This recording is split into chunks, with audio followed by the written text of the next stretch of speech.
आपणा सर्वांना तारणाऱ्या प्रभू येशू ख्रिस्ताच्या नावामध्ये सलाम.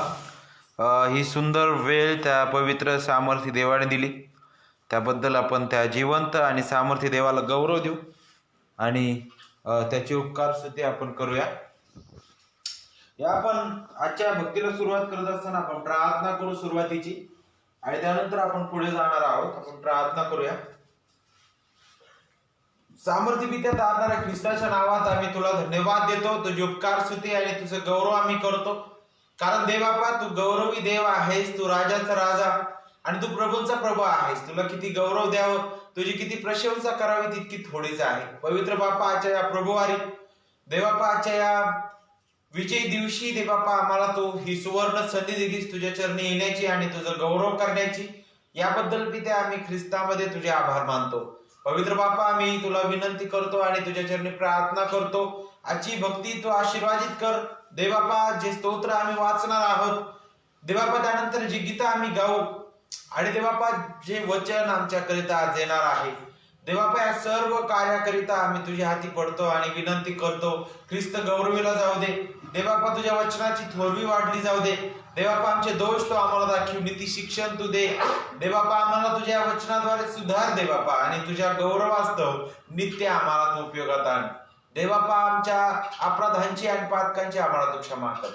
ख्रिस्तामध्ये मिळालेल्या त्या अनमोल जीवनाकरिता आम्ही आभार मानतो, जे देवबापा विनामूल्य केवळ तुझ्या कृपेने आमच्यासारख्या अपात्र लोकांना दिलेला आहेस.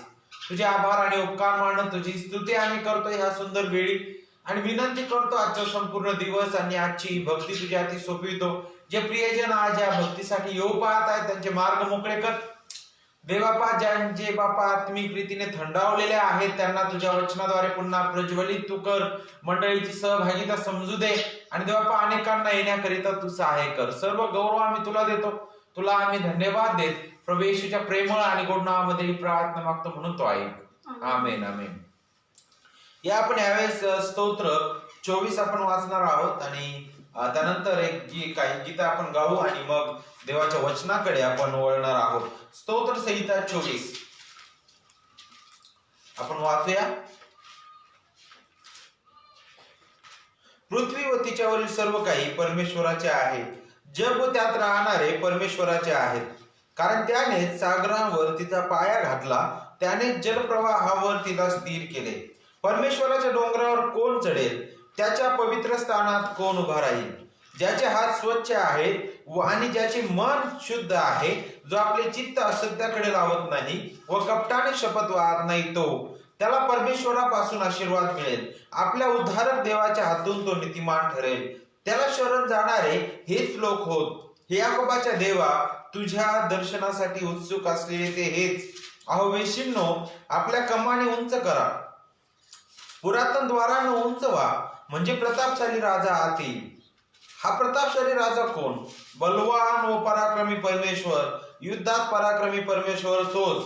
अहो वेशींनो, आपल्या कमानी उंच करा, पुरातन द्वारांना उंच व्हा, म्हणजे प्रतापशाली राजा आत येईल. हा प्रतापशाली राजा कोण? सेनाधीश परमेश्वर, हाच प्रतापशाली राजा. आमेन. देवबाप करो या वाचलेल्या स्तोत्राद्वारे आपण सर्वांना तो आशीर्वादित करो. खूप सुंदर हे स्तोत्र आहे, जे आपल्याला त्या महान ख्रिस्ताचं पावित्र्य, त्याची थोरवी, त्या जिवंत देवाचं गौरव प्रगट करणारं हे स्तोत्र आहे. आणि बघा, दावीद राजा जो आहे त्या जिवंत देवाला, त्या गौरवी राजाला तो या स्तोत्रामधून तो प्रगट करत आहे. आणि आपल्याला पाहायला भेटतं की बघा, हे स्तोत्र अशा प्रकारे सुरुवात होत आहे. पृथ्वी व तिच्यावरील सर्व काही परमेश्वराचे आहे, जग व त्यात राहणारे परमेश्वराचे आहेत. तो या वचनाने त्याची सुरुवात करत असताना लक्षात घ्या, तो जिवंत देवाकडे पाहत आहे आणि तो त्याला गौरवी राजा म्हणून तो पाहत आहे की तो महान गौरवी राजा आहे. तो राजा असा आहे की ज्याला कसल्याही प्रकारची मर्यादा नाहीये, त्याच्या राज्याला मर्यादा नाहीये, त्याच्या विचारांना, त्याच्या नियमांना मर्यादा नाहीये. तो राजा असा आहे, तो कधी न बदलणारा आहे. तो राजा असा आहे जो सदा सर्व काळ स्थिर असणारा राजा आहे. तो राजा असा आहे जो सार्वभौम राजा आहे आणि सर्व काही त्याचंच आहे. का बरं त्याचं आहे? वचन 2 आणि 3, वचन 2 सांगतं, कारण तो निर्माण करता आहे सर्व गोष्टींचा आणि म्हणून अखिल विश्वावर त्याचाच अधिकार आहे, असा तो सर्वाधिकारी राजा आहे. आणि मग तो 2 प्रश्न विचारतो आणि त्यामधील पहिला प्रश्न आहे, तर असा हा पवित्र गौरवी सर्वश्रेष्ठ राजा त्या जिवंत पवित्र राजासमोर कोण उभं राहू शकेल? त्याच्या पवित्र डोंगरावर कोण चढेल? त्याच्या पवित्र स्थानात कोण उभा राहील? आणि जर आपण विचार केला आणि याचं जर उत्तर आपण पाहिलं तर पुढं तो एक पात्रता देत आहे. पहिली गोष्ट म्हणजे ज्याचे हात स्वच्छ आहेत आणि ज्याचे मन शुद्ध आहे. दुसरी गोष्ट, तिसरी बाब म्हणजे जो आपले चित्त असत्याकडे लावत नाही. आणि चौथी बाब म्हणजे कपटाने शपथ वाहत नाही. ज्याचे हात स्वच्छ आहेत, ज्याचे मन शुद्ध आहे, जो आपले चित्त असत्याकडे लावित नाही व कपटाने शपथ वाहत नाही. आणि जर तुम्ही मनुष्याबद्दल विचार केला तर असा कोणताच मनुष्य नाही की जो या पात्रतेमध्ये बसेल. या भूतलावर आपल्याला तशा प्रकारचा कोणताच मनुष्य आढळणार नाही. मग ते जिवंत आणि पवित्र देवासमोर उभं राहण्यासाठी मग काय पात्रता गरजेची आहे? मग आपण कशा प्रकारे उभे राहू शकतो?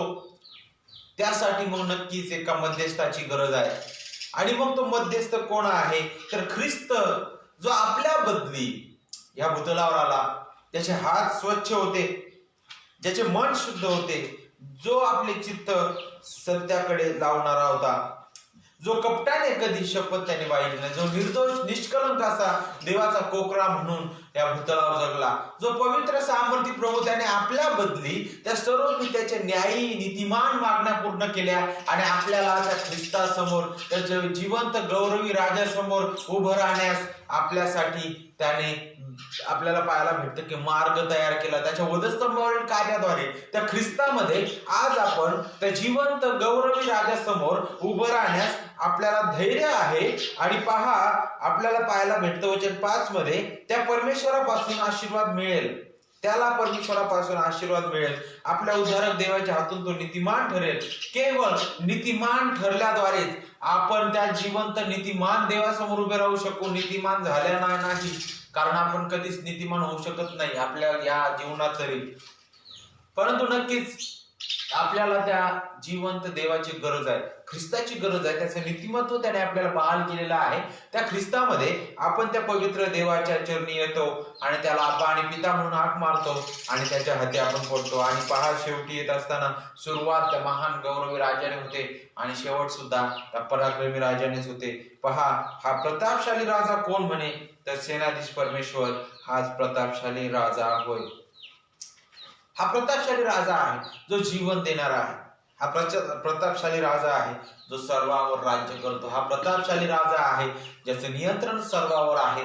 हा असा प्रतापशाली राजा आहे जो सर्व गोष्टीमध्ये त्याचे इच्छेनुसार कार्य करणार आहे. तर मग देवाचे प्रिय लेकरांनो, अशा या प्रतापशाली राजाला आपण नित्य धन्यवाद द्यावं, नित्य त्याची उपकार स्तुती आणि त्याचे गौरव आणि त्याची महिमा करणं गरजेचं आहे. तर या आपण ह्यावेळेस काही गीतं गाणार आहोत आणि त्याद्वारे त्या महान प्रतापशाली राजाला आपण धन्यवाद देऊ, त्याची उपकार स्तुती आपण करू आणि त्याला आपण उंचवूया. ह्यावेळेस आपण एक पहिलं जे गीत आहे, मराठी गीत आहे, पान नंबर 9 आणि विशेष करून 13 नंबरचे गीत आहे. आपण ते गीत गाऊया आणि जिवंत देवाला आपण धन्यवाद देऊ.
देवाच्या गौरवासाठी 207 नंबरचं गीत आहे, हिंदी गीत आहे. आपण त्याद्वारे पवित्र प्रभूला धन्यवाद देऊ.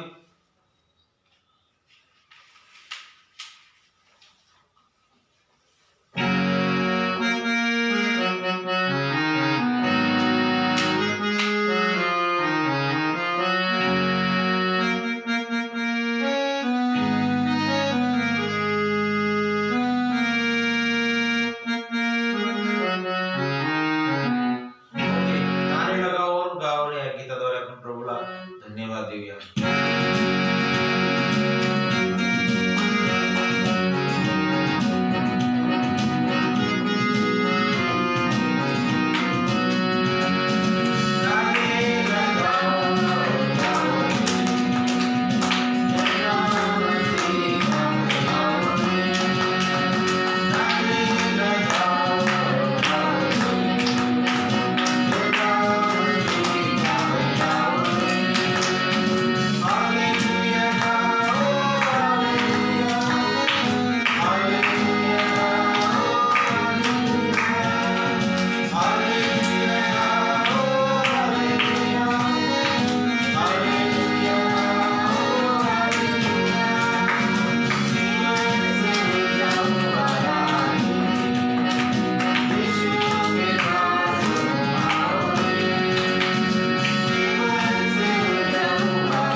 पवित्र आणि सामर्थ्य देवाला गौरव, सन्मान आणि आदर प्राप्त हो. या आपण यावेळेस मध्यस्थीच्या प्रार्थनेकडे जाणार आहोत. आपण आपले नेत्र बंद करूया आणि त्या सामर्थी पित्याच्या हाती आपण पडू. गेलेल्या संपूर्ण आठवडाभराकरिता आपण त्या जिवंत आणि सामर्थ्य देवाला धन्यवाद देऊया.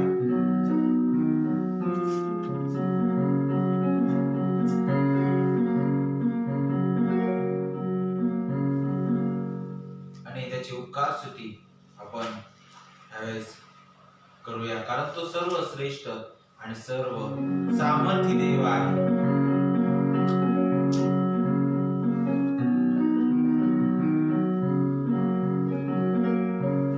आपले नेत्र आपण बंद करूया.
अपराधांची क्षमा, ते जिवंत देवाच्या क्रोधापासून सुटका आणि त्या पवित्र देवाच्या सोबत समेट त्या ख्रिस्ताने घडवून आणलेला आहे. त्याची नीतिमत्वता त्याने आपल्याला बहाल केलेला आहे. ख्रिस्तामध्येच आपण कृपेने विश्वासाच्या द्वारे नीतिमान ठरवण्यात आलेलो आहोत आणि म्हणून त्या पवित्र आणि सामर्थ्य देवाला गौरव, महिमा, सन्मान आणि आदर असो. येणाऱ्या वचनाकरिता आणि केलेल्या संपूर्ण आठवडाभराकरिता पवित्र प्रभूला आपण धन्यवाद देऊ. त्यामध्ये पालखी बाई त्यावेळेस प्रार्थना करतील आणि त्यानंतर आपण पुढे जाणार आहोत. आपण प्रार्थना करूया. आमचा जिवंत, थोर, गौरवी प्रिय प्रभू परमेश्वर देवाप्पा, आम्ही ख्रिस्ताच्या पवित्र नावामध्ये तुझ्या चरणी येतो आणि देवाप्पा आम्ही सर्व मिळून तुझा गौरव करतो आणि परमेश्वर पिता तुला धन्यवाद देतो आणि तुझी उपकार स्तुती करतो आजची सुंदरसा नवीन दिवसाबद्दल, जे प्रभू तू तुझे दयेने आणि कृपेने आमच्या जीवनात दिलेला आहे. देवाप्पा परमेश्वर पिता, आम्हाला मागच्या आठवड्यावर तू सांभाळलं, तू कृपा पुरवली. आमच्या प्रत्येक कार्यामध्ये प्रभू तू आम्हाला सहाय्य आणि मदत केलं आणि परमेश्वर पित्या अद्भुत रीतीने आजच्या या नवीन दिवशी प्रभू आमचा तारणारा प्रभू येशू ख्रिस्ताचे विजय दिवशी प्रभू तुझा गौरव करण्यासाठी, तुझी उपकार स्तुती करण्यासाठी आम्हा सर्वांना तू एकत्रित केलं. याबद्दल आम्ही तुला धन्यवाद देतो आणि प्रिय प्रभू आम्ही मागतो आमच्यावर तू कृपा आणि दया कर आणि परमेश्वर पिता ज्या प्रकारे सुरुवातीपासून तर आतापर्यंत आम्हाला मार्गदर्शन केलं, गीतांद्वारे, स्तोत्र वाचण्याद्वारे तुझा गौरव करण्यासाठी प्रभू आम्ही त्याबद्दल तुला धन्यवाद देतो आणि प्रार्थना करतो. पित्या तू आम्हाला पुढील वेळेमध्ये देखील सहाय्य कर. तुझ्या वचन ऐकत असताना प्रभू तू आम्हाला समजण्यासाठी कृपा, शक्ती व बुद्धी दे आणि ते वचन प्रभू आमच्या जीवनासाठी आशीर्वादित होईल असं तू होऊ दे देवाप्पा. आणि परमेश्वर पिता तुझे प्रिय सेवक प्रभू तुझे वचनातून बोलत असताना तू त्यांना कृपा पुरव, योग्य मार्गदर्शन दे, बुद्धी व ज्ञान, चातुर्य तुझा स्वर्गीय भांडारातून तू पुरव प्रभू आणि त्यांचं जीवन आणि आमच्या सर्वांचे जीवन तुझ्या गौरवासाठी तू उपयोग करून घे प्रभू. जे तुझे प्रिय लेकरं या सहभागितेमध्ये येऊ पाहत आहे त्या सर्वांची प्रभू तू सहाय्य कर, त्यांचा मार्ग मोकळं कर आणि देवाप्पा आज जे येऊ शकले नाही त्या सर्वांचे देखील तू सोबत हो आणि त्यांच्या काळजी तू घे आणि येणाऱ्या दिवसांमध्ये प्रभू ते उत्साहाने, आनंदाने तुझे प्रिय लेकरांच्या सहभागितामध्ये येऊ शकतील त्यासाठी प्रभू त्या सर्वांना तू सहाय्य आणि मदत कर. प्रिय प्रभू आम्ही प्रार्थना करतो सर्व तुझे जे प्रिय लेकर आहे प्रभू अनेक ठिकाणी प्रभू आज एकत्रित झाले असतील तुझे गौरव करण्यासाठी, त्या सर्वांवर प्रभू तुझे आशीर्वाद पाठव आणि देवाप्पा सर्व तुझे प्रिय लेकरांद्वारे तुझा गौरव तू करून घे. परमेश्वर पिता, आम्ही पुन्हा एक वार तुला धन्यवाद देतो तू दिलेल्या सर्व आशीर्वादांबद्दल, आणि विशेष करून प्रभू जे महान उपकार तू आमच्या पाप्यांवर केलेला आहे त्यासाठी प्रभू आम्ही तुला धन्यवाद देतो की प्रभू ज्या वेळेस आम्ही तुझ्यापासून दूर होतो, आमच्या पापांमध्ये अपराधांमध्ये प्रभू आम्ही मेलेलो होतो, देवापा तुझ्या दयेने आणि कृपेने ख्रिस्तामध्ये प्रभू तू आम्हाला आध्यात्मिकरित्या जिवंत केलं, आणि प्रभू तुझ्याकडे येण्याकरिता तू आम्हाला सहाय्य केलं. ख्रिस्तामध्ये तू आमच्या पापाची क्षमा केली प्रभू. आम्ही आणि परमेश्वर पिता तुझ्या लेकरं म्हणून जीवन जगण्याकरिता तू आम्हाला संधी दिलेला आहे, आणि ख्रिस्तामध्येच प्रभू तू आम्हाला सर्व प्रकारचे आशीर्वाद दिलेले आहे. त्या सर्व गोष्टींबद्दल आम्ही तुला धन्यवाद देतो. आणि प्रिय प्रभू, आम्ही मागतो आमच्यावर दया आणि कृपा कर, आणि यावेळेस प्रभू विशेष करून या सहभागितेवर तुझा आशीर्वाद पाठव, आणि पुढील वेळ तुझ्या हाती देतो प्रिय प्रभू, आणि आमच्या सर्वांचं जीवन तुझ्या हाती देतो, आणि आमची प्रार्थना तारणारा प्रभू येशूच्या नावाने करतो, म्हणून तू ऐक पित्या. आमेन आमेन. आपण यावेळेस देवाच्या वचनाकडे आपले लक्ष केंद्रित करणार आहोत, आणि देवाला आपण धन्यवाद देऊया या सुवर्ण वेळेबद्दल, त्याचे उपकार आणि त्याचा गौरव आपण करूया. विशेष करून आजच्या या सकाळच्या समय जो विषय, ज्या विषयावर आज आपण विचार करणार आहोत तो विषय आहे ख्रिस्ती जीवनाचे चिन्ह. आणि विशेष करून स्तोत्र संहिता 1 मधून आपण त्याबद्दल आज शिकणार आहोत, पाहणार आहोत आजच्या या सकाळच्या समय. त्यामधून आपण अनेक बाबी पाहण्याचा प्रयत्न करणार आहोत. आणि विशेष करून आपण ज्यावेळेस स्तोत्र संहितेबद्दल विचार करतो तर हे त्या प्रभूसाठी गायलेली गीता आहेत, ज्या गौरवी प्रभूबद्दल मार्गदर्शन करणारे आहेत, आणि प्रत्येक वचन, प्रत्येक वचन, प्रत्येक शब्द आपल्याला त्या ख्रिस्ताचे गौरव, त्याची महिमा आणि त्याची प्रशंसा प्रगट करणारा आहे. तरी आपण स्तोत्र 1 वाचणार आहोत. आपल्यामध्ये ताई आहे, चक्रनारायण ताई, ते यावेळेस वाचल. स्तोत्र संहिता 1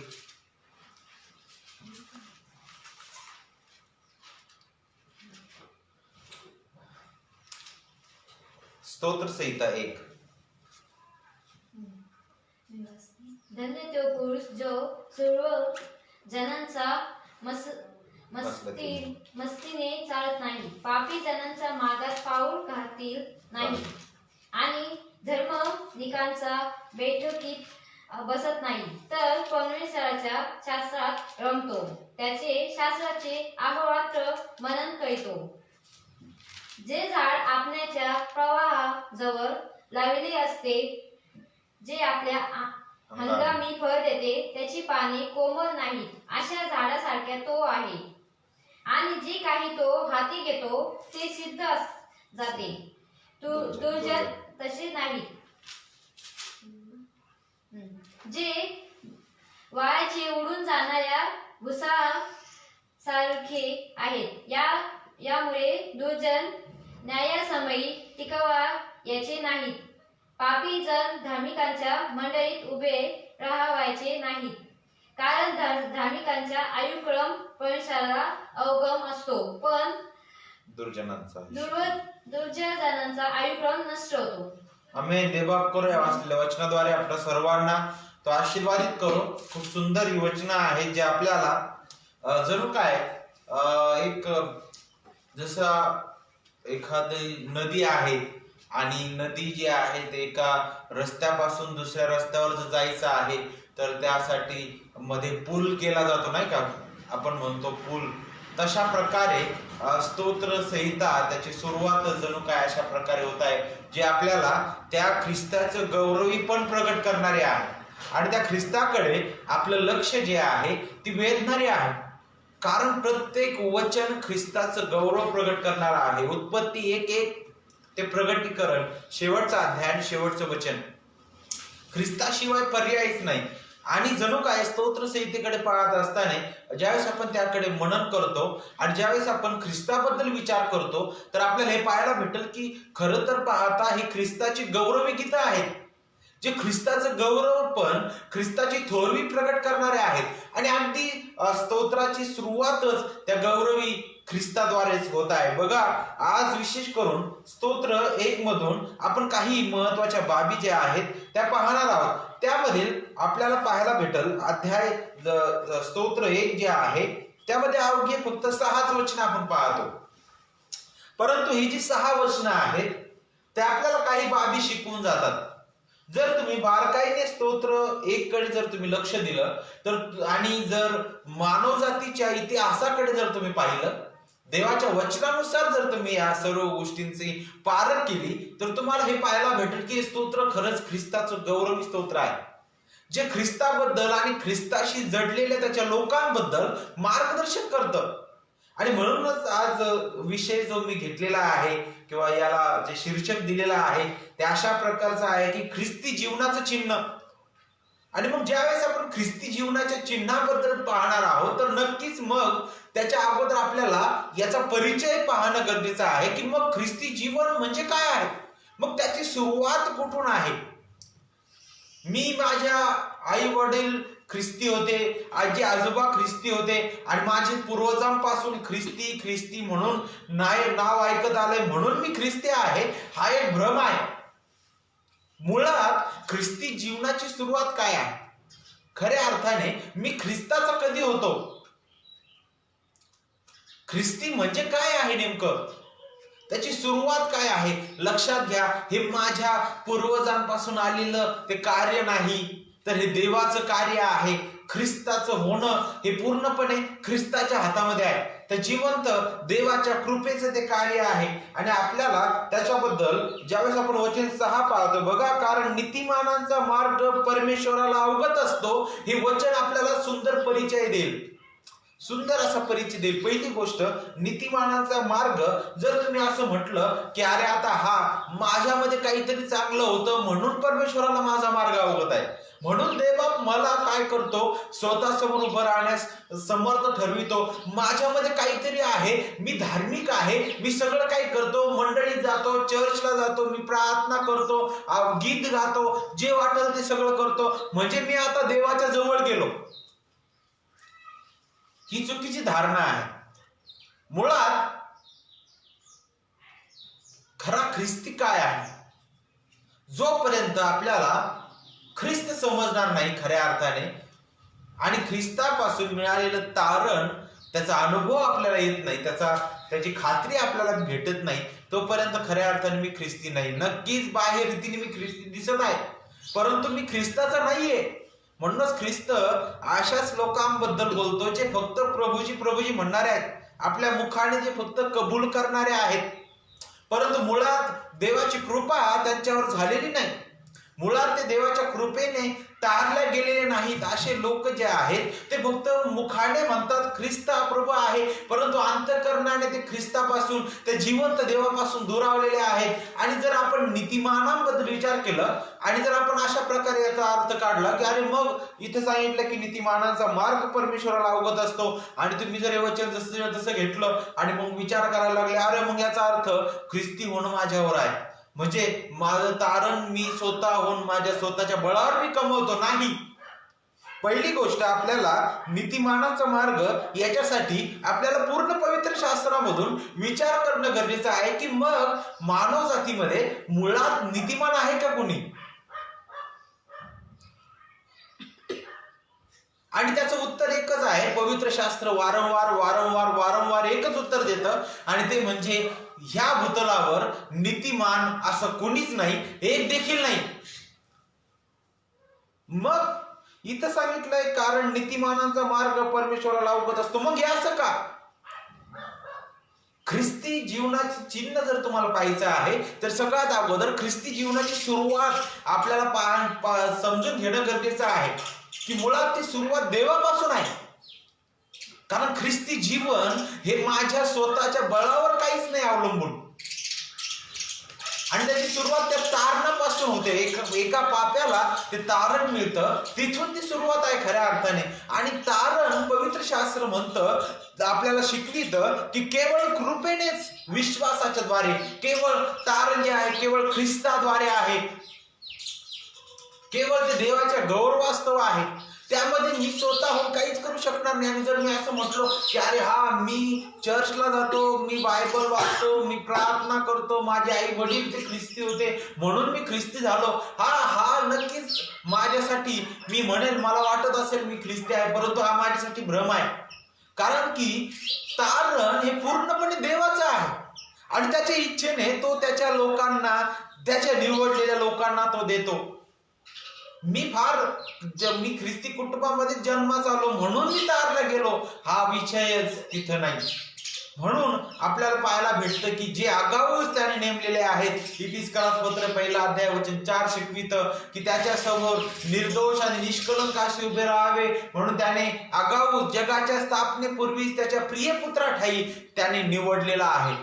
आणि पहा, जे निवडलेले आहेत त्यांना त्याने त्याच्या प्रिय पुत्रा ठाई नीतिमान ठरवलेला आहे. आणि अशांना आता तो स्वर्गीय देव जो आहे तो ख्रिस्ताद्वारे नीतिमान ठरविण्यात आलेले असं पाहतो. आणि म्हणूनच अशा नीतिमानांबद्दल तिथं बोललं जात आहे की ज्यावेळेस सांगितलं की नीतिमानाचा मार्ग परमेश्वराला अवगत असतो, तर अवगत हा जो शब्द आहे तो आपल्याला खऱ्या अर्थाने देवाचं तारणामधील सार्वभौमत्व प्रकट करतो. ते खऱ्या अर्थाने असं सांगत नाही की त्याने पाहिलं भविष्यामध्ये, त्याला सर्व माहित आहे, तो सर्वज्ञानी आहे म्हणून त्यांनी भविष्यात पाहिलं आणि मग संदेश मंडळी भविष्यामध्ये त्याची सेवा करणार आहे आणि तो मग चांगलं वचन सांगेल, सगळं काही करेल म्हणून मी त्याला निवडलं. नाही, ही निवड पूर्णपणे त्या जिवंत देवाच्या सार्वभौम इच्छेने आहे, त्याच्या स्वसंकल्पाने ती आहे. त्याच्यामध्ये मी काहीतरी केलं आणि माझ्या भविष्याकडे पाहून देवाने मला निवडलं, ही एक चुकीची धारणा आहे. म्हणून तारणामध्ये पूर्णपणे देव कार्यरत आहे. मनुष्याने फक्त एकच भाग घेतला सहभाग, ते म्हणजे काय की तो भयंकर पापी आणि भ्रष्ट आहे, तो नाशास पात्र आहे. परंतु देव पवित्र आहे आणि म्हणून या सर्व नाश पावणाऱ्या जगामधून त्याने काहींना त्याच्या प्रिय पुत्रा ठाई निवडलेला आहे, त्याच्या प्रिय पुत्राकरिता आणि त्याच्या गौरवाकरिता. आणि पहा, त्यांच्याच करिता त्याने त्याचा एकुलता एक पुत्र दिला, तो तारणारा प्रभू येशू ख्रिस्त. त्या निवडलेल्या लोकांकरिता त्या भूतलावर आला, त्याने त्याच्या लोकांकरिता त्या वधस्तंभावर आपला प्राण दिला, तो मृत्यू पावला आणि तिसऱ्या दिवशी पुनरुत्थी झाला. आणि पहा, तो आज स्वर्गामध्ये सर्वश्रेष्ठतेच्या स्थितीमध्ये विराजमान आहे. जो कोणी त्यावर विश्वास ठेवतो त्याचा नाश होत नाही, तर त्याला सार्वकालिक जीवन प्राप्त होतो. आणि कोण त्यावर विश्वास ठेवणारा आहे? ज्यावर देव कृपा करतो, जो कृपेने तारलेला आहे. ख्रिस्त हा प्रभू आहे. अंतःकरणापासून आपण केव्हा विश्वास ठेवू? जेव्हा आपला नवीन जन्म होईल, त्याच्या सुवार्तेच्याद्वारे, पवित्र आत्म्याच्या सामर्थ्याने. आणि हे पूर्णपणे देवाचं कार्य आहे. मग नक्कीच देवाचे प्रिय लेकरांनो, ख्रिस्ती जीवनाचे चिन्ह समजण्याकरिता आपल्याला ही बाब समजणं गरजेचं आहे.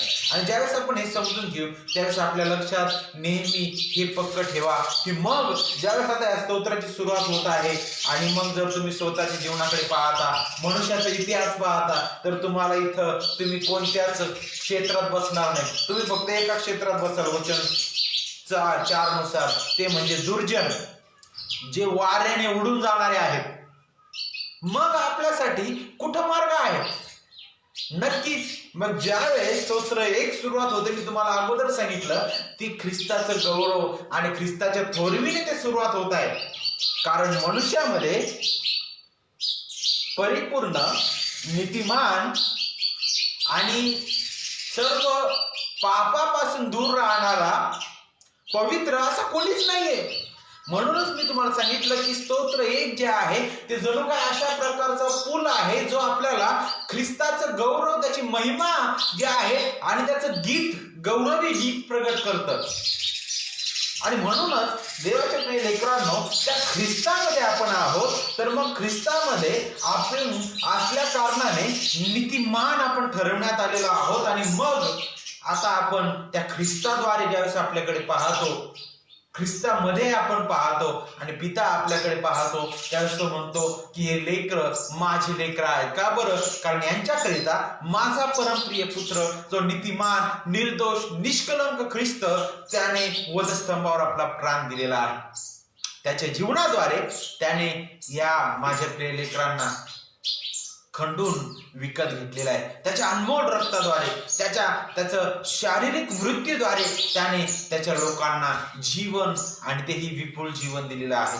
त्याचं पुनरुत्थान ते आपल्यासाठी प्रमाण देणारा आहे की तो सामर्थ्य तारणारा आहे. पित्याने त्याचं अर्पण मान्य केलं आणि म्हणूनच ज्यावेळेस आपण आता या विषयाला सुरुवात करत आहोत तर मग आपल्याला 2 बाबी पाहायला भेटतील. पहिली गोष्ट म्हणजे हे जे ख्रिस्ती जीवन आहे मग त्याचं चिन्ह काय आहे, तर वचन 1 आणि 2 आपल्याला देत आहे. आणि ते पहिलं चिन्ह म्हणजे विभक्त जीवन.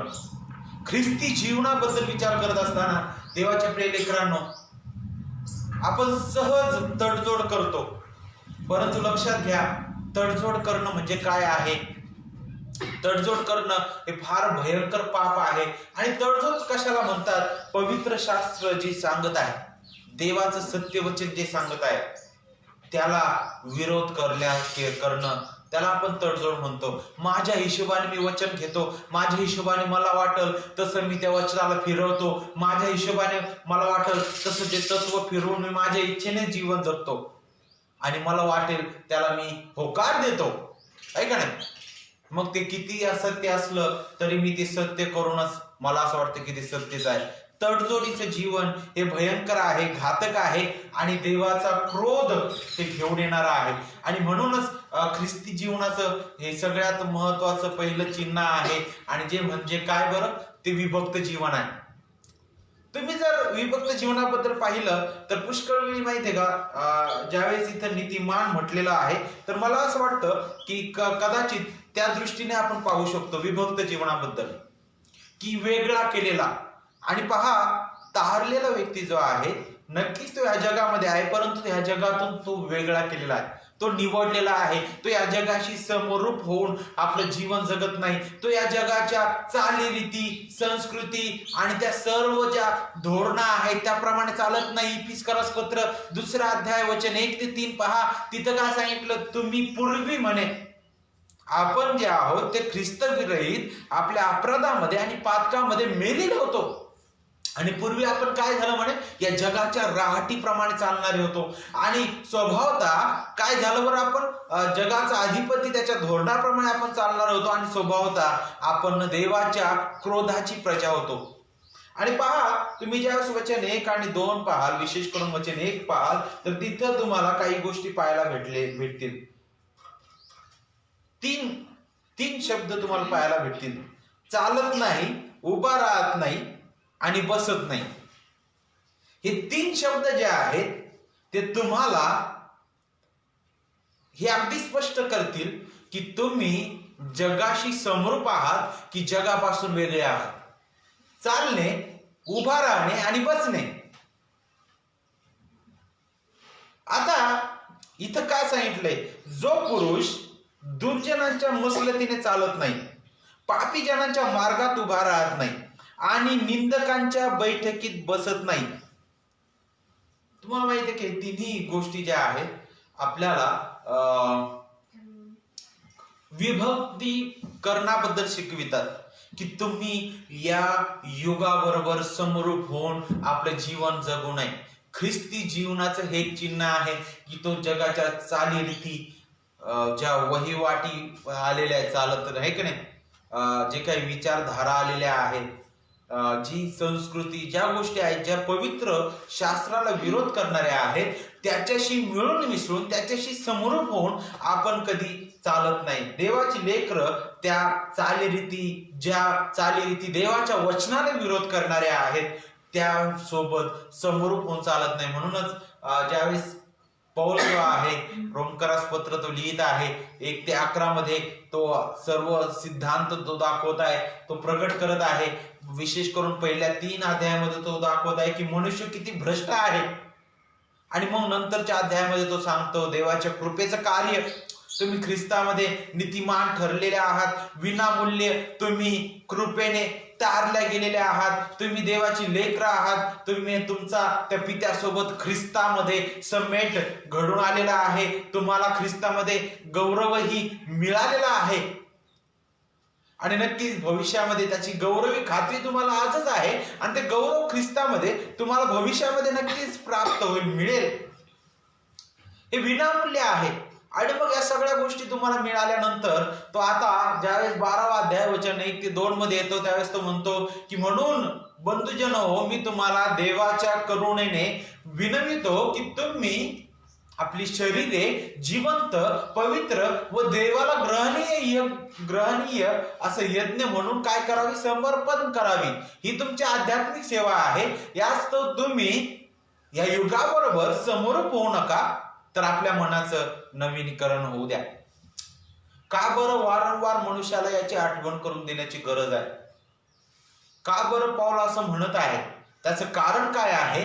कारण मनुष्य जो आहे, नक्कीच ख्रिस्तामध्ये आपल्याला अनमोल हे तारण मिळालेलं आहे, परंतु आपण या पापी देहामध्ये आहोत. आणि हा देह जो आहे तो पूर्णपणे नक्कीच तो पापी स्वभाव जो आहे तो पूर्णपणे नष्ट झालेला नाहीये. ख्रिस्तामध्ये आपल्याला विनामूल्य आपल्या पापांची क्षमा, तारण आपल्याला मिळालेला आहे. परंतु लक्षात घ्या, जे एक स्वभाव घेऊन जन्मास आपण आलेलो होतो तो म्हणजे पापी स्वभाव, आता ज्यावेळेस ख्रिस्तामध्ये आपण तारले गेलेलो आहोत, तर आता त्या स्वभावासोबत आणखी एका स्वभावाची भर पडलेली आहे, आणि तो म्हणजे आत्मिक स्वभाव. ख्रिस्ताचा आत्मा आपल्यामध्ये वास करतो. आणि पहा, हा पापी स्वभाव आणि हा जो आत्मिक स्वभाव यामध्ये नित्य काय आहे, संघर्ष चालू आहे. आणि अशा स्थितीमध्ये आपल्याला देवाच्या वचनाची गरज आहे, जे आपल्याला नित्य त्या स्वभावावर वरचढ करतं. देवाचा आत्मा आपल्याला त्यासाठी मार्गदर्शन करतो आणि नित्य आपल्याला ख्रिस्ताचं गौरव, ख्रिस्ताची महिमा आणि ख्रिस्ताचं सत्यच तो प्रगट करतो. ख्रिस्ताच्या कृपेत तो आपल्याला नित्य समर्पित करतो आणि आपल्याला आपलं लक्ष त्या गौरवी ख्रिस्ताद्वारे आपल्याला पाहायला भेटतं की त्या विजयी ख्रिस्ताकडे विशेष करून लावितो आणि त्याचं गौरवच त्याद्वारे होतं. आणि पहा, ज्यावेळेस स्तोत्र 1 ची सुरुवात होते आणि पहा तिथं काय सांगितलं, जो पुरुष दुर्जनांच्या मसलतीने चालत नाही, पापी जनांच्या मार्गात उभा राहत नाही आणि निंदकांच्या बैठकीत बसत नाही. ह्या गोष्टी आहेत जगामध्ये. दुर्जनांची मसलत, पापी जनांचा मार्ग आणि निंदकांची बैठक, ह्या तिन्ही गोष्टी मनुष्याची पूर्ण भ्रष्टता प्रगट करणाऱ्या आहेत. की मनुष्य किती भ्रष्ट आहे, त्याची मसलत काय आहे, तो जिवंत देवाच्या विरुद्धच वागणारा तो आहे. परंतु या उलट ख्रिस्ती या नात्याने, ख्रिस्ताची लेकरं या नात्याने, तारलेले या नात्याने आपण ह्या जगासोबत समरूप होऊन न चालता आपल्याला ह्या जगामध्ये राहत असताना सुद्धा जगाची चालीरीती, जगातील संस्कृती आणि ज्या गोष्टी आहेत ज्या जिवंत देवाच्या विरुद्ध आहेत, त्याच्या पवित्र शास्त्राच्या विरुद्ध आहेत, जिवंत देवाच्या तत्वांच्या ते विरुद्ध आहेत, त्यापासून आपण काय करतो, दूर राहतो. त्याशी आपण समरूप होऊन आपण काय होत नाही, जगाशी आपण समरूप होऊन चालत नाही. तर पहिलं जे चिन्ह आहे ते आपल्याला इथून शिकायला भेटतं की ख्रिस्ती जीवन जे आहे ते विभक्त जीवन आहे. म्हणजे त्याचा उलट मग इतर मग कसे आहेत बरं, मग ते जगाशी काय होऊन चालणारे आहेत बरं, ते जगासोबत समरूप होऊन चालणारे आहे. आणि जग त्याचा शेवट काय आहे, सार्वकालिक नाश. आणि म्हणून लक्षात घ्या, आपल्याला त्या जगातून निवडलेलं आहे यासाठी की आपण त्या जगाशी समरूप होऊन चालू नये. तर लक्षात घ्या, नक्कीच आपण, याचा अर्थ असा नाही की आता जगातून लगेच बाहेरच जायचंय. आपण या जगामध्येच राहतो आणि आपल्याला माहित आहे की क्षणोक्षणी आणि पावलोपावली आपल्याला अनेक प्रसंगाला सामोरं जावं लागतं. या सर्व गोष्टीमध्ये आपल्याला नित्य देवाच्या वचनाची गरज आहे, जे आपल्याला काय करतं, सरळ ठेवतं योग्य रीतीने ख्रिस्ताच्या मार्गात, आणि आपल्याला त्या जिवंत देवाकडे आपलं लक्ष लावितं. आणि पहा, या उलट म्हणे की काय बरं, तो अशा अनेक पुरुषांबद्दल बोललं जात नाही. जो पुरुष म्हणजे हे वैयक्तिक रीतीने सांगण्यात येत आहे प्रत्येकाला. जो पुरुष, आणि विशेष करून जर तुम्ही खऱ्या अर्थाने ख्रिस्त विरहित जीवनाबद्दल तुम्ही विचार केला तर आपण कुठंच या पात्रतेमध्ये बसणार नाही. उलट आपण दुर्जनांचे मसलतीने चालणारे, पापी जनांच्या मार्गात उभे असणारे, निंदकांच्या बैठकीत बसणारे आपण होतो. मग हा पुरुष जो आहे, इथं जो शब्द प्रयोग केलेला आहे, तर नक्कीच आपल्याला सगळ्यात अगोदर त्या ख्रिस्ताची आठवण करून देते. कारण तोच एकमेव असा होता जो या भूतलावर जन्मास आला, कुमारिकेच्या द्वारे पवित्र आत्म्याच्या सामर्थ्याने तो जन्मास आला, तो पूर्णपणे पवित्र, निर्दोष, निष्कलंक असा देवाचा कोकरात होता. त्याच्या ठाई कसल्याही प्रकारचं पाप नव्हतं. तो परिपूर्ण देव आणि परिपूर्ण मानव असा होता आणि म्हणूनच त्याचं अर्पण सुद्धा पुरेसं आणि परिपूर्ण होतं त्याच्या लोकांकरिता. तो आपल्या बदली जे नियमशास्त्र आपण मोडलेलं आहे, त्या जिवंत देवाच्या गौरवाला आपण होणे पडलेलो होतो. जी प्रतिमा, ज्या प्रतिमेमध्ये देवाने आपल्याला घडवलेलं होतं, ती प्रतिमा आपण विरूप केलेली होती. ज्या जिवंत देवाच्या न्यायी मागण्या, नीतिमान मागण्या पालन करण्याकरिता, पूर्ण करण्याकरिता आपण असमर्थ होतो, देवाच्या क्रोधाची प्रजा होतो, त्या आपल्या जागी त्या ख्रिस्ताने त्या न्याय नीतिमान मागण्या पूर्ण केल्या. तो नियमशास्त्राधीन असा जन्मास आला, नियमशास्त्राधीन असा तो जगला आणि नियमशास्त्रानुसारच तो त्या वधस्तंभावर बलिदान झाला. तो मृत्यू पावला आणि तिसऱ्या दिवशी पुनरुत्थित झाला. त्याने त्याचं जीवन त्याच्या लोकांना बहाल केलेलं आहे. त्याचं नीतिमत्व त्याने त्याच्या प्रिय लेकरांवर बहाल केलेलं आहे आणि म्हणून त्या ख्रिस्तामध्ये आता आपण नीतिमान ठरवण्यात आलेलो आहोत. आपण मेलेलं नाही. आता आपण त्या अंधकाराची प्रजा नाही, तर ख्रिस्तामध्ये प्रकाशाची प्रजा आहोत. आता आपण ते जिवंत देवाच्या क्रोधाची प्रजा नाही, तर आपण आता त्याची लेकर म्हणून त्याच्या समोर धैर्याने ख्रिस्ताद्वारे उभे राहू शकत आहोत. आणि म्हणून मग नक्कीच ख्रिस्ताचं वैभवच आपण वचन 1 मधून पाहतो. ख्रिस्तच असा होता जो दुर्जनांच्या मसलतीने चाललेला नाही, पापी जनांच्या मार्गात तो उभा राहिला नाही. पापी जनांच्या मार्गात उभं राहणं, दुर्जनांच्या मसलतीने चालणं आणि निंदकांच्या बैठकीत बसणं, याचा अर्थ काय आहे? तिन्ही गोष्टी आपल्याला शिकवितात की आपलं अंगवळणी पडणं, नाही का?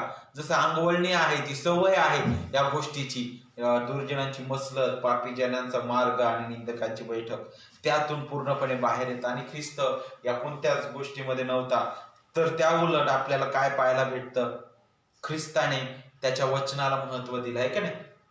नेहमी शास्त्रात असं लिहिलं आहे की ख्रिस्ताचे शब्द होते, मनुष्य केवळ भाकरीने नव्हे तर परमेश्वराच्या मुखातून निघणाऱ्या प्रत्येक वचनाने जगेल. त्याने स्वतः प्रगट केलं त्याच्या जिवंत वचनाबद्दल. त्याचं वचन जे ईश्वर प्रेरित आहे, जे त्याच्या मुखातील शब्द आहे, त्या वचनाकडेच आपल्याला लक्ष लावणं गरजेचं आहे. आणि बघा, या उलट आपल्याला काय पाहायला भेटतं की दुसरी गोष्ट म्हणजे तो विभक्त जीवन तर आहेच, परंतु त्यामध्येच आपल्याला आणखी दुसरी बाब आपल्याला शिकायला भेटते. आणि ती म्हणजे काय बरं? तर तो काय करतो? वचन 2, तर परमेश्वराच्या नियमशास्त्रात रमतो, त्याच्या नियमशास्त्राचे रात्रंदिवस मनन करतो. तो धन्यता, ही धन्य तो जो शब्द आहे तो आपल्याला मते 5 मध्ये सुद्धा पाहायला भेटल. आणि ही धन्यता जी आहे ती केवळ आपण स्वतःहून मिळवू शकत नाही. आणि हे धन्यता जी आहे ती ख्रिस्तामध्येच आपल्याला पित्याच्या कृपेने, त्याच्या कृपेने मिळालेली आहे. आणि पहा, कोण बरं? त्या जिवंत देवाच्या वचनात रमणारा आहे, त्याच्या जिवंत देवाच्या वचनाचं रात्रंदिवस मनन करणारा आहे. बघा, इथं आपल्याला काय सांगत आहे? रात्रंदिवस म्हणजे सगळे काम सोडून तेच करायला सांगितलेलं नाही, परंतु देवाचं वचन जे आहे त्याला महत्व देण्याबद्दल इथे शिकवलं जात आहे की देवाचं वचन अनमोल आहे आणि नित्य वचनाकडे आपल्याला लक्ष देणं गरजेचं आहे. तो आपला अधिकार आहे, ते ईश्वर प्रेरित आहे. ते कशा प्रकारचं आहे? ते जिवंत देवाच्या मुखातील शब्द आहे. ते सजीव, सक्रिय, कोणत्याही दुधारी तलवारीपेक्षा तीक्ष्ण असून सांधे आणि मज्जा यांना भेदून आरपार जाणार आणि ते मनाचं परीक्षण करणारा असं आपला आरसा ते आहे, जे आपल्याला काय करतं? आपले दोष दाखवितं, आपल्याला ते सुधारतं, नीती शिक्षण देतं, बोध करतं, यासाठी की आपण त्या जिवंत देवाच्या गौरवासाठी सज्ज असं व्हावं. हेच वचन आपल्याला ख्रिस्ताचं गौरव दाखवितं आणि त्यासोबतच आपली लायकी दाखवितं की मी किती पापी आहे. हेच वचन आपल्याला त्या जिवंत देवाचं पवित्रपण प्रगट करतं. जेव्हा आपण पवित्र शास्त्र उघडतो त्यावेळेस आपल्याला नक्कीच आपली स्थिती दिसायलाच पाहिजे, कारण देवाचं वचन हे सजीव आहे, ते निर्जीव नाही. ते जिवंत देवाच्या मुखातील शब्द आहे आणि म्हणून ते अधिकारयुक्त आहे, ते अचूक आहे, ते ठाम आहे, ते अटळ आहे. आणि म्हणूनच मला असं वाटतं यशया 55 मध्ये सांगितलेलं आहे की त्याचं वचन कधीच विफल होऊन मागे येणार नाही. हे त्याचं वचन आहे, ते जिवंत आहे. आणि म्हणूनच आपल्याला नित्य जिवंत देवाच्या वचनाची गरज आहे. या वचनासोबत आपण कोणत्या माणसाची तर्क, कोणते ज्ञान, बुद्धी, जगातील कोणत्याच गोष्टीची तुलना करू शकत नाही. कारण हे वचन असं आहे जे 52 कशी सोन्याच्या राशीपेक्षाही अनमोल असं आहे. जगातील कोणतीच किमतीने या वचनाची किंमत होऊ शकणार नाही, कारण हे अनमोल वचन आहे. आणि म्हणूनच देवाची लोक या नात्याने त्याचं ख्रिस्ती पण आपण पाहिलं तर त्यांचं हे दुसरं चिन्ह आहे, ते जिवंत देवाच्या वचनाचं गांभीर्य समजून घेतात. देवाच्या वचनामध्ये ते रमणारे आहेत. आणि मग जे देवाच्या वचनामध्ये रमतात त्यांचं जीवन बघा समोर कसं आहे. ते अशा झाडासारखे आहेत जे झाड पाण्याच्या प्रवाहाजवळ लावलेलं आहे. मग याच्या उलट 2 प्रकारे आपण विचार करू शकतो. वाळवंटामध्ये तुम्हाला झाड दिसतं का? जिथं पाणी नाही तिथं तुम्हाला नक्कीच एखादं झाड झुडूप दिसेल, परंतु ते वाळलेलं असेल, ते निर्जीव असेल, त्याचा नेहमी जाळण्यासाठीच उपयोग होतो. परंतु अशा झाडाबद्दल इथं स्तोत्रकर्ता जो आहे तो विचार करत आहे, जे झाड जे आहे नेहमी फळ देणारा आहे आणि ते पाण्याच्या प्रवाहाजवळ लावलेलं आहे. पहा, ते झाड आपल्या स्वतःहून ते फळ देणार नाही, तर त्याला फळ देण्याकरिता पोषक तत्व आणि सर्व गोष्टी ज्या आहेत त्या पुरवल्या जात आहेत. आणि विशेष करून पाण्याच्या प्रवाहाजवळ ते लावलेलं आहे, म्हणून ते आपल्या हंगामी फळ देतं. ते स्वतःहून फळदायी असं झाड नाहीये. म्हणून ज्यावेळेस आपण इथं विचार करतो तर मग कशाबद्दल आपण इथे पाहू शकतो, ख्रिस्ती जीवन कशा प्रकारचं आहे.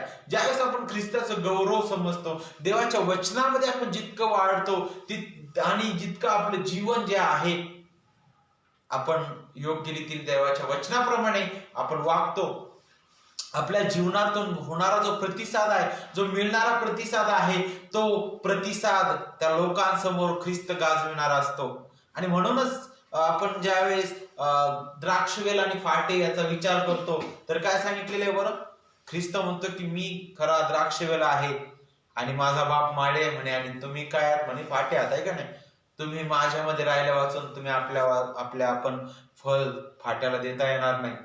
आणि नक्कीच मग ही जे काही फळ आहे, नीतिमत्वाची फळं, आपल्या जीवनातून आपलं बोलणं, वागणं, चालणं, आपल्या प्रत्येक गोष्ट जी ख्रिस्त गौरविणारी आहे, जे चांगलं आपण करतो ते आपल्या स्वतःचं नाही, तर ते केवळ ख्रिस्ताद्वारे आहे. आणि केवळ मग त्याद्वारे देवाचं गौरव होतं आणि ख्रिस्ताचं गौरव होतं. आणि ते कशा प्रकारे आपल्या जीवनातून विभक्त जीवन हे दिसणं गरजेचं आहे. म्हणूनच ख्रिस्ती जीवन जे आहे ते तडजोड करणारं जीवन नाही, तर ते विभक्त जीवन आहे. आणि आता ज्यावेळेस आपण ख्रिस्ती जीवनाबद्दल विचार करत असताना आपल्याला दुसरी बाजू सुद्धा पाहणं गरजेचं आहे.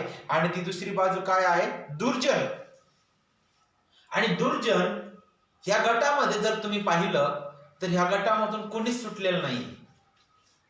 जरी आपण पाहिलं की कितीतरी नीतिमत्तेने भरलेली माणसं आपण पाहतो, तरी सुद्धा देवाचं वचन आपल्याला हे शिकवितं, ख्रिस्ताविना आपली नीतिमत्ता, आपले कार्य, आपलं जीवन जे आहे ते व्यर्थ आहे. त्या सडलेल्या कुजलेल्या त्या चिंधीप्रमाणे आपली नीतिमत्ता आहे, आपली सत्कृत्य आहे. का बरं? कारण सर्व मानवजात भ्रष्ट आहे आणि आपल्या अपराधामध्ये, पातकामध्ये मेलेले आहे, देवाच्या क्रोधाची प्रजा आहे. परंतु ख्रिस्त येशूमध्ये विनामूल्य जे तारल्या गेलेले आहेत, अशी त्याची लेकरं ख्रिस्तामध्ये काय करतात की त्या जिवंत देवाचं गौरव करतात. आणि म्हणूनच आपल्याला पाहायला भेटतं की या उलट मग जे दुर्जन आहेत, जे ख्रिस्त विरहित जीवन जगणारे आहेत, त्यांचं जीवन इथे सांगितलं ते भुसाप्रमाणे आहेत म्हणे. ते टिकावयाचे नाही. नक्कीच ते आज दिसत आहेत, परंतु उद्या ते नष्टच होणार आहे. त्यांच्या जीवनाचं ध्येय एकच आहे आणि त्यांचं न्याय अटळ आहे, त्यांचा नाश अटळ आहे. आणि म्हणूनच आपल्याला पाहायला भेटतं की ते देवाच्या लोकांमध्ये आणि विशेष करून हे कशाबद्दल शिकवत आहे बघा. पापी जन नीतिमानाच्या मंडळीत उभे राहायचे नाहीत. म्हणजे अशा प्रकारे मला असं वाटतं की इथं चित्रण उभं आहे की ख्रिस्त आलेला आहे आणि ख्रिस्त आल्यानंतर सर्व विश्वासाने त्याच्या समोर उभे आहेत आणि त्या विश्वासणाऱ्यांमध्ये तुम्हाला अशा प्रकारचे लोक कोणतेच आढळणार नाही जे देवाने निवडलेले नाहीत तारणाकरिता. जे ख्रिस्तविरहित लोक आहेत ते तुम्हाला तिथे दिसणार नाही. तिथं केवळ त्याची निवडलेली प्रजा, त्याची मेंढरच तुम्हाला दिसतील. आणि शेवटी वचन 6 आपल्याला 2 मार्ग शिकवितात. त्यामधील पहिला मार्ग म्हणजे काय? कारण नीतिमानाचा मार्ग परमेश्वराला अवगत असतो. हे जे वचन आहे अनेक बाबी शिकवतात. पहिली गोष्ट, तारणामध्ये पूर्णपणे देवाचं कार्य आहे हे गोष्ट करतं. का बरं? कारण नीतिमानाचा मार्ग परमेश्वराला अवगत असतो. हे वचन आपल्याला तारणाची खात्री देतं की ख्रिस्तामध्ये आपलं तारण सुरक्षित आहोत. आपण एकदा तारला गेला, सदा सर्व काळाकरिता तारला गेलो. कारण परमेश्वराला अवगत असतो. म्हणजेच आपल्या तारणाचं जतन ख्रिस्त स्वतः करत आहे. हे तारण विनामूल्य त्या पवित्र देवाने आपल्याला दिलेलं आहे आणि ते तारण तोच जतन करणारा आहे. म्हणून या तारणामध्ये स्वतःहून मी काहीच केलेलं नाही आणि म्हणून माझं कोणतं कृत्य, माझं कोणतं वागणं हे तारण गमावणार नाही. नक्कीच त्याच वेळी मी जर पाप करत आहे तर त्या पापाचा परिणाम मला भोगावा लागेल. परंतु जर मी विनामूल्य तारलेलो आहे तर एकदा तारला, सदा सर्व काळाकरिता तारला गेलेलो आहे. हे आपल्याला समजणं गरजेचं आहे. आणि या तारणाचं जतन करता देव जो पिता आहे, देव जो पुत्र आहे, देव जो पवित्र आत्मा आहे. आणि पहा, या तारणाचाच विसार म्हणून आपल्याला देवाचा आत्मा दिलेला आहे, जो आपल्याला खात्री देतो की ख्रिस्तामध्ये मी सुरक्षित आहे. जो आपल्याला खात्री देतो की मी माझं तारण गमावणार नाही. कारण हे विनामूल्य देवाच्या कृपेने देवाने दिलेलं आहे आणि जे देवाने दिलं ते तो नष्ट कधीच करणार नाही. ते विनामूल्य दिलंय, त्यासाठी त्या अनमोल ख्रिस्ताचं अनमोल जीवन देण्यात आलेलं आहे. आणि म्हणूनच देवाच्या प्रिय लेकरांनो, पुन्हा ही वचन इथंच येऊन थांबत आहे. ख्रिस्ती जीवनाची सुरुवात आणि ख्रिस्ती जीवनाचं शेवट केवळ देवामध्ये आहे, ख्रिस्तामध्ये आहे. आणि म्हणूनच मी तुम्हाला सांगितलं की स्तोत्र 1 हे ख्रिस्ताचं गौरवी गीत आहे. आणि म्हणूनच आपल्याला त्या ख्रिस्ताकडेच नित्य लक्ष देणं गरजेचं आहे. मग नक्कीच ख्रिस्ती जीवन जगत असताना आपल्याला हे गांभीर्य नित्य ठेवणं गरजेचं आहे. आपण कशा प्रकारे जीवन जगत आहोत, जगातील चाली रीती जग म्हणतं त्या प्रकारे आपण आपलं जीवन जगत नाही, तर ख्रिस्त काय म्हणत आहे, त्याचं वचन काय सांगत आहे, त्याप्रमाणे आपण जे आपलं जीवन जगतो. पहा, एक रूपांतराच्या वेळी ख्रिस्त त्या ठिकाणी आहे, मोशे आणि एलिया त्या ठिकाणी आहे डोंगरावर त्या, आणि खाली पेत्र, मला असं वाटतं याकोब आणि योहान असतात. पेत्राने ते पाहिलं आणि त्याला म्हटलं, अरे वा प्रभू, तू इथं चांगला दिसतोस म्हणे, आम्ही तुझ्यासाठी काय करतो, तू इथंच राहा म्हणे, आम्ही तुझ्यासाठी तिथं मंडप टाकतो म्हणे, इथून हालूच नको म्हणे कधीच. त्यावेळेस स्वर्गातून वाणी आली पित्याची. ती वाणी काय होती बरं? हा माझा परमप्रिय पुत्र आहे. मत्तय, मला असं वाटतं कितवा अध्याय, 17वा अध्याय वचन 5 शिकवितं की हा माझा परमप्रिय पुत्र आहे, तुम्ही ह्याच विषयी मी संतुष्ट आहे, तुम्ही ह्याचा ऐका.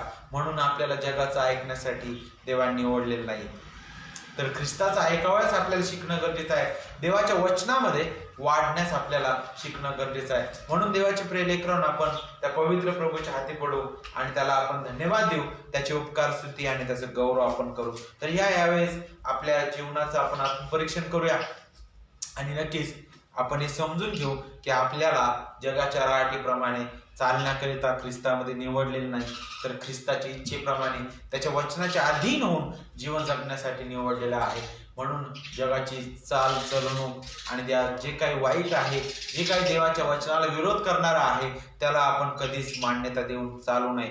देवबाप तुम्हाला या वचनाद्वारे आशीर्वादित करो आणि नित्य आपलं लक्ष त्या ख्रिस्ताकडेच केंद्रित होण्याकरिता तो सहाय्य करू. ह्यावेळेस आपण एक गीत गाऊया आणि त्या गीताद्वारे पवित्र देवाला धन्यवाद देऊ. आपले अर्पण आपण देवाच्या भांडारामध्ये टाकूया. एक गीत आपण गाणार आहोत आणि त्या गीताद्वारे आपण देवाला धन्यवाद देऊया. धन्यवाद येशूला. या गीताद्वारे आपण पवित्र देवाला धन्यवाद देऊया.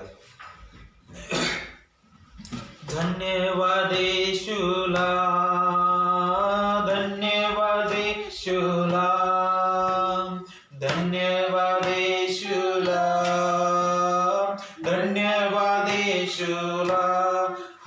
हालेलुया राजांच्या राजाला प्रभूंच्या प्रभूला धन्यवाद येशूला. हालेलुया राजांच्या राजाला प्रभूंच्या प्रभूला धन्यवाद येशूला. बाळ म्हणून आला त्यागिले स्वर्गाला, बाळ म्हणून आला त्यागिले स्वर्गाला. हालेलुया राजांचा राजा तो प्रभूंचा प्रभू तो गवानी जन्मला. हालेलुया राजांचा राजा तो प्रभूंचा प्रभू तो गवानी जन्मला. पाप्यास तारायाला आरोग्य रोग्याला, पाप्यास तारायाला आरोग्य रोग्याला. हालेलुया राजांचा राजा तो प्रभूंचा प्रभू तो वधस्तंभी गेला. हालेलुया राजांचा राजा तो प्रभूंचा प्रभू तो वधस्तंभी गेला. आता बाळ नाही येणार न्यायाधीश येणार, आता बाळ नाही येणार न्यायाधीश येणार. हो राजांचा राजा तो प्रभूंचा प्रभू तो न्याय जगाचा करणार. हो राजांचा राजा तो प्रभूंचा प्रभू तो न्याय जगाचा करणार. आपण यावेळेस प्रार्थना करू, त्या पवित्र देवाला धन्यवाद देऊ या सुंदर वेळेबद्दल. आपण प्रार्थना करत असताना जर आपल्या काही प्रार्थना विनंती असतील तर आपण सादर करू शकता. विशेष करून जीसस मिशन चर्च नेवासा फाटा या मंडळीसाठी सर्वांनी आपल्या प्रार्थनेमध्ये आठवण असू द्या. जे ऑनलाईन आपापल्या घरी उपस्थित आहे त्या भक्तीकरिता त्या सर्वांचे देखील मी प्रभूमध्ये आभार मानतो. आणि मी प्रभूमध्ये तुम्हाला देखील विनंती करतो की नित्य निवास फाटामध्ये असणारी ही जी मंडळी आहे त्याकरिता प्रार्थनेत आठवण असू द्या की लोकांना खऱ्या अर्थाने मंडळीचं महत्व समजावं, देवाच्या वचनाचं महत्व समजावं आणि खऱ्या अर्थाने अनेक त्याची प्रिय लेकरं त्यांची सहभागिता या मंडळीमध्ये वाढावी. जी काय हॉलची गरज आहे त्यासाठी सुद्धा प्रभूमध्ये मी विनंती करतो आपण आपल्या नित्य प्रार्थनेमध्ये आठवण ठेवावी. त्याचप्रमाणे जे आजारी आहेत अशांसाठी आपण प्रार्थना करू. जे कार्य सुरू आहे त्यासाठी आपण प्रार्थना करू. डॉलीताई चक्रनारायण तिच्यासाठी देखील आपण प्रार्थना करू. आज जे प्रियजन येऊ शकले नाही त्यांच्यासाठी आपण प्रार्थना करूया. इतर काय आणखी जर काही प्रार्थना विनंती असतील तर आपण प्रार्थना करू शकतो. ठीक आहे, जर नाही तर आपण प्रार्थना करू. आपण आपल्या जागेवर उभं राहूया. तारणाऱ्या पवित्र पित्या ख्रिस्ताच्या पवित्र आणि सामर्थी नावामध्ये आम्ही तुझ्या चरणी नम्र होऊन येतो. तुझे उपकार स्तुती आम्ही करतो बापा, कारण तू गौरवी आहेस. पित्या तुझे आभार मानतो की आम्ही तर देवापा नाशास पात्र असतानाही देवापा तुझ्या कृपेने तुझ्या प्रिय पुत्रा ठाई आम्हाला तू आगाऊच नेमलंस. आणि देवापा योग्य वेळी देवापा तो पुत्र आमच्या करिता त्या वधस्तंभावर बलिदान झाला, मृत्यू पावून तिसऱ्या दिवशी पुनरुत्थी झाला. आणि पित्या आज तू स्वर्गात सर्वश्रेष्ठतेच्या स्थितीमध्ये विराजमान आहे. आणि पित्या तो तुझ्या या मंडळीद्वारे राज्य करत आहे. देवापा त्या ख्रिस्तामध्ये आम्हाला तुझी लेकर केलेला आहेस, तुझे उपकार मानतो. देवापा त्या ख्रिस्ताने खंडिलेली ही मंडळी या नात्याने या मंडळीचा मस्तक तो ख्रिस्त त्याच्या अधीन देवापा आम्ही होतो. आणि पित्या विनंती करतो केवळ आणि केवळ तुझ्या गौरवास्तव या मंडळीचा उपयोग व्हावा आणि पित्या तुला सन्मान मिळावा. देवापा आज जे या मंडळीमध्ये येऊ शकले नाही त्या सर्वांबद्दल देवापा आम्ही तुझ्याकडे मागतो. देवापा त्यांना खऱ्या अर्थाने मंडळीचं महत्व समजू दे. आणि पित्या नेहमी देवापा सहभागितेमध्ये येण्यास त्यांना तू शिकव. Devappa Jesus mission church Nevasa फाटा या मंडळीची गरज तू जाणून आहे. जी काय हॉलची गरज आहे देवापा, वारंवार हॉल बदलावा लागतोय आणि देवापा एक व्यवस्थित जागा कुठं भेटत नाहीये. देवापा अशा स्थितीमध्ये आम्ही तुझ्याकडे विनंती करतो की तू मार्ग मोकळे कर.